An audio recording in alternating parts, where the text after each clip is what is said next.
The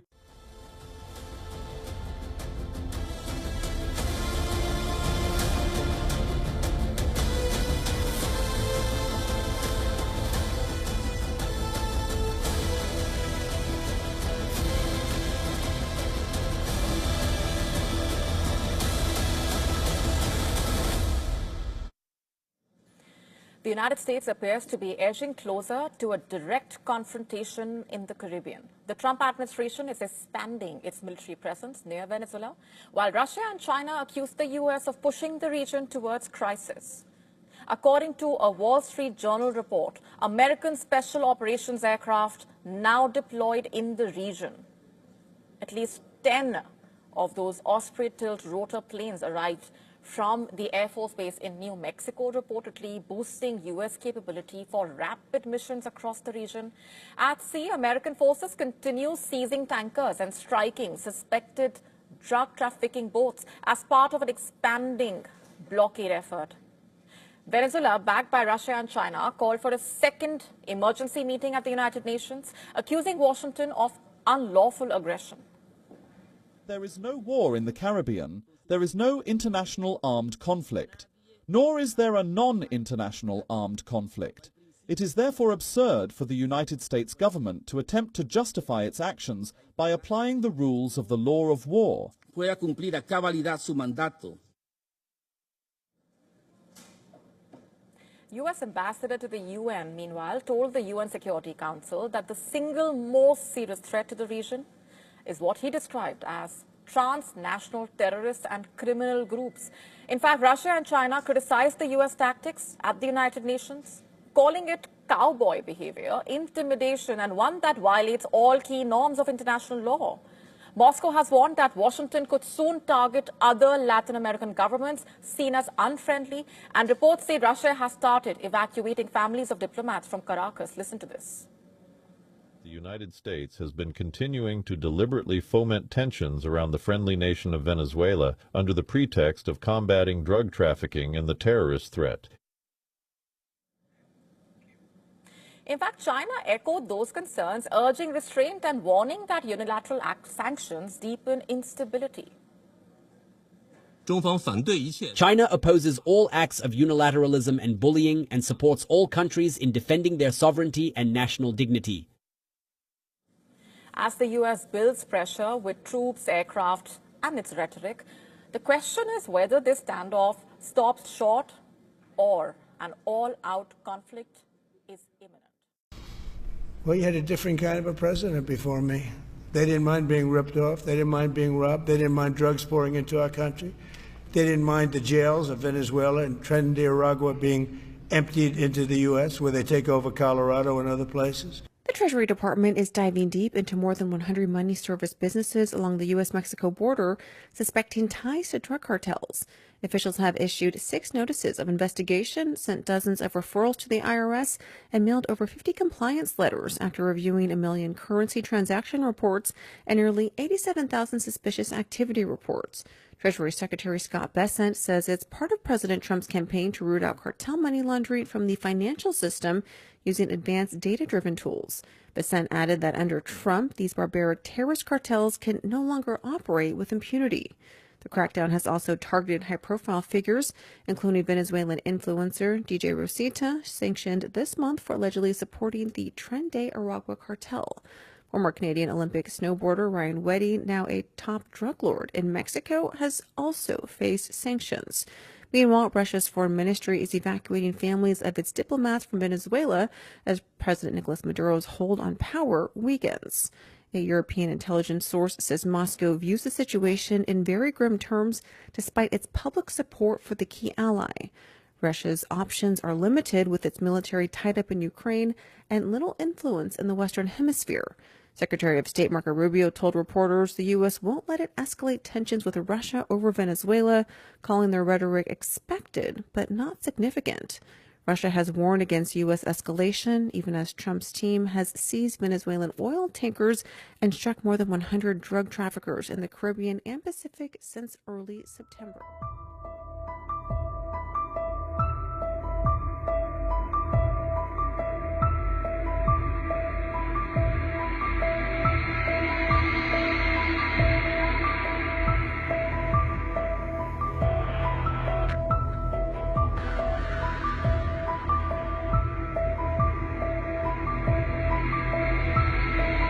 For the first time ever, the U.S. has carried out a strike on land in Venezuela, and the target?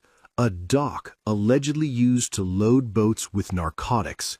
Donald Trump shocked the world, revealing a major explosion at a Venezuelan facility. He refused to give details. CNN and the New York Times report that the CIA carried out the strike, marking the first known U.S. operation inside Venezuelan territory. According to Colombian President Gustavo Petro, the target was a cocaine factory in Maracaibo, allegedly controlled by the ELN guerrilla group. Trump himself refused to confirm whether the CIA was involved, saying, "I know exactly who it was, but I don't want to say who it was." No images or footage of the strike have been released, unlike previous U.S. strikes on drug smuggling boats, which were publicly documented. Since September, the U.S. has launched 30 strikes against alleged drug smuggling vessels, mostly in the Pacific and Caribbean, killing over 100 people. Trump has threatened land strikes in Venezuela before, but this dock strike could mark a dramatic escalation in the pressure campaign against Nicolás Maduro. So far, the Venezuelan government has stayed silent. State media has not reported the incident, and Maduro has accused the U.S. of using a war on drugs as a cover to target his government. Recent U.S. actions also include a naval blockade of sanctioned oil tankers, seizure of 2 oil tankers and pursuit of a third, deployment of a large military force to the Caribbean. Maduro calls it piracy, while Trump hints that the ultimate goal could be to weaken or remove him from power. The U.S. claims the strike was part of an anti-drug campaign, but experts say Venezuela is mainly a transit country, not a major drug producer. Most narcotics entering the U.S. come via Mexico, not Venezuelan ports. Still, a land strike marks a dangerous turning point. This is not just about drugs, it's about geopolitics, power, and escalating tension in the Americas. For the first time, the U.S. has struck Venezuelan soil. Is this a warning, a pressure tactic, or the start of something far bigger? Our top focus on beyond at this hour, President Masoud Pezeshkian says that Iran is at war with the United States, Israel and Europe, claiming that these countries do not want Tehran to stand on its feet. Pezeshkian also issued a warning, and he said that Iran is now stronger than the recent 12-day war, and any new enemy provocation will face a stronger response. He claimed that Iran's enemies are hoping that something happens internally so they can begin their intervention. In an interview published on the official site of Supreme Leader Ayatollah Ali Khamenei, the Iranian president said, "In my opinion, we are at total war with the United States, Israel and Europe. They want to bring our country to its knees." He added that they are putting us in difficulty and constraint, creating problems in terms of livelihood, culturally, politically and security-wise, while raising society's expectations. Well, Pezeshkian's statements coincide with plans for Israeli Prime Minister Benjamin Netanyahu's visit to the United States. It is being reported that Netanyahu may present President Trump with a new plan of action against Iran. Remember, Israel and Iran engaged in a 12-day war in June. The U.S. later joined the operation when Trump ordered strikes on 3 Iranian nuclear facilities in June. The United States and its allies accuse Iran of seeking to acquire nuclear weapons, a claim that Tehran has repeatedly denied. Trump has announced a maximum pressure policy against Iran that has included sanctions designed to economically cripple the country and dry up its oil reserves from sales, and this is on the global market. Now, France, Britain and Germany led a campaign that resulted in the reimposition of UN sanctions on Iran in September over its nuclear program.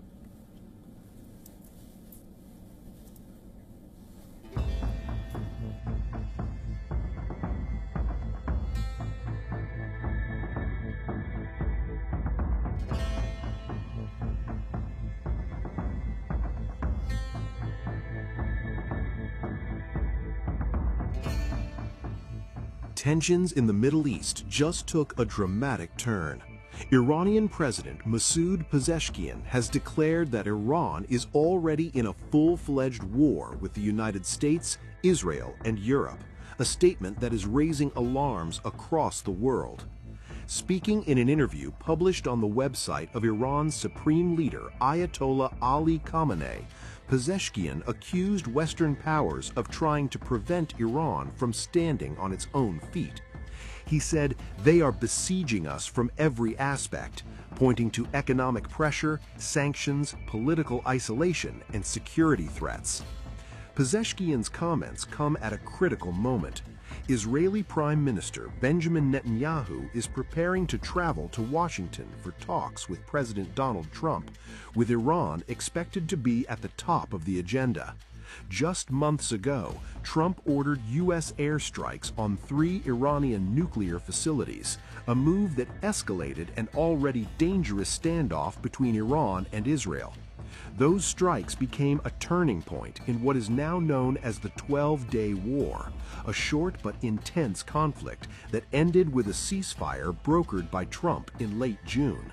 But according to Iran's president, the war never truly ended. With Trump back in the White House and crippling sanctions reinstated, Pezeshkian says Iran is facing pressure on every front, from trade and currency to culture and security. He warned that while Iran's economy is being squeezed, expectations inside the country are rising, making the situation even more volatile. Behind the scenes, tensions are rising fast. Israel has reportedly warned the United States that recent Iranian missile drills could be masking preparations for a surprise attack. Western intelligence agencies have also detected unusual Iranian air activity, fueling concerns of an escalation. Israeli military leaders have raised these warnings directly with top U.S. commanders, signaling that the situation could spiral quickly. Pezeshkian insisted Iran is stronger today than during the 12-day war, claiming improved equipment and manpower. He said, if the enemy chooses confrontation, they will face a more decisive response. The stakes are painfully real. In June, Israeli airstrikes and covert operations inside Iran killed more than 1,000 people, including senior military officials and nuclear scientists. Iran responded by launching hundreds of missiles and drones at Israel, killing at least 33 people. The United States later joined the conflict directly, bombing Iranian nuclear facilities on June 22nd. The big question: is this just political rhetoric or the warning sign of something much bigger? With nuclear facilities hit, missile drills underway, sanctions tightening, and leaders on all sides issuing threats, the fear is growing that the Middle East could be inching towards a wider and far more dangerous conflict. The ceasefire may be holding, but the war of words, pressure, and preparation is far from over.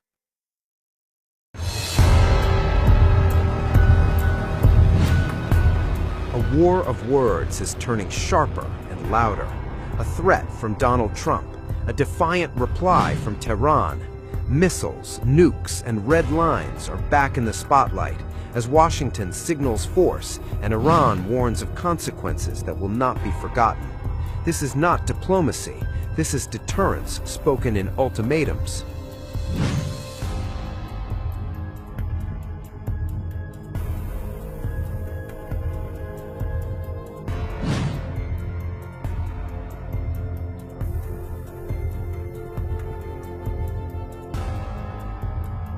Iran's president has fired a sharp warning in response to Donald Trump's latest threat. On social media, Masoud Pezeshkian vowed that any new aggression against Iran would be met with a severe and regret-inducing response. The message was unmistakable. Tehran will not absorb another strike quietly. The warning came hours after Trump escalated his rhetoric from U.S. soil. Standing beside Israeli Prime Minister Benjamin Netanyahu in Florida, the U.S. president threatened to eradicate any attempt by Iran to rebuild its nuclear or missile capabilities. He claimed future strikes could be more powerful than the last. Trump's remarks marked a notable shift. For the first time, he openly linked potential U.S. military action not only to Iran's nuclear program, but also to its conventional missile systems, a pillar of Iran's defense strategy.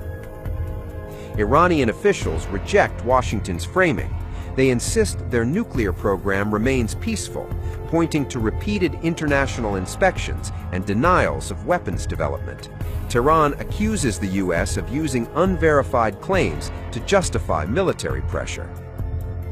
Iran's response did not stop with the president.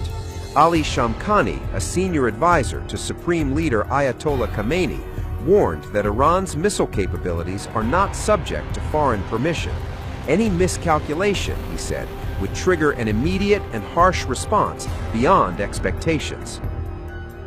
For decades, Tehran has described its missile arsenal as purely deterrent, a shield in a region crowded with U.S. bases and hostile forces. Iranian leaders say limiting missile range would leave the country exposed to long-range threats. Iran has also rejected demands to dismantle its nuclear infrastructure, calling them violations of international law and the Non-Proliferation Treaty. Instead, officials accuse Washington of maintaining a policy of coercion, backed by sanctions and force. The tension is not unfolding in isolation. The United States joined Israeli strikes on Iranian nuclear sites earlier this year, deepening hostilities and reinforcing Tehran's warnings that future confrontations will not be symbolic. As the rhetoric intensified, Moscow urged restraint. The Kremlin called for dialogue and warned against steps that could push the region toward wider conflict. Russia emphasized that escalation would benefit no one. With threats traded publicly and military options discussed openly, the standoff has entered a dangerous phase. Washington signals dominance, Tehran signals defiance, and between them lies a region where one misstep could turn warnings into war. I'd like to know if you and the Prime Minister talked about having Israel pull back its troops before Hamas fully disarms. I know that's been an issue. Did you push for that today? Well, we talked about Hamas and we talked about disarmament, and they're going to be given a very short period of time to disarm, and we'll see how that works out. Steve Witkoff and Jared Kushner will be in charge of that from our side, but if they don't disarm as they agreed to do, they agreed to it, and then they'll be held to pay for them. And we don't want that. We're not looking for that. But they have to disarm within a fairly short period of time. Was Israel withdrawing its forces? Well, that's a separate subject. We'll talk about that. Mr. President, Yes. Mr. President, did you have a message for the Prime Minister about the West Bank? And are you at all concerned that settler violence, Israeli settler violence, could be undermining the peace plan? Well, we have had a discussion, big discussion, for a long time on the West Bank, and I wouldn't say we agree on the West Bank 100%, but we will come to a conclusion on the West Bank. If I could ask, what is the decision? Well, I don't want to do that. It'll be announced at an appropriate time. But he will do the right thing. I know that. And speaking of Iran, I hope they're not trying to build up again, because if they are, we're going to have no choice but very quickly to eradicate that buildup. So I hope Iran is not trying to build up, as I've been reading that they're building up weapons and other things. And if they are, they're not using the sites that we obliterated, but they're using possibly different sites. We know exactly where they're going, what they're doing, and I hope they're not doing it because we don't want to waste the fuel on a B-2. It's a 37-hour trip both ways. I don't want to waste a lot of fuel. And also the nuclear weapon, but after the meeting, after what you know from the intelligence, how close are we to another war with Iran? Well, I don't want to say that, but Iran may be behaving badly. It hasn't been confirmed. But if it's confirmed, look, they know the consequences. Consequences will be very powerful, maybe more powerful than the last time. Yeah. Can I follow up on And Iran should have made a deal the last time. I gave them the option. I said, you can make a deal. Do it. I told them, do it. And they didn't believe me. Now they believe me. Exercises basically to test encircling Taiwan. Can you explain to us what your knowledge is of that? What do you think about that? Have you had any discussions with China? Well, I have a great that? relationship with President Xi, and he hasn't told me anything about it. I certainly have seen it, but he hasn't told me anything about it, and I don't believe he's going to be doing it. Does it worry you? No, nothing worries me. But nothing. you said where there's smoke, there's fire, right? So if Yeah. you're in circle, if you're doing naval exercises and air Well, exercises. they've been doing naval exercises for 20 years in that area. Nothing you can do about it. He's just a very incompetent man, but we're going to probably bring a lawsuit against him. Thank you all very much. I appreciate it. Bibi, congratulations. Mr. President, when do you expect an announcement then on Powell's replacement? January sometime. And will you ask Jay Powell to resign Well, from he the should board resign, entirely? be a favor to the nation. But he's come close. I mean, we're getting pretty close. Will I would fire him. I'd love to fire him, but we're so close, maybe. But maybe I still might. Will you sell F-35 to Turkey? Say it? Are you going to approve a selling of F-35 to Turkey? We're thinking about it very seriously.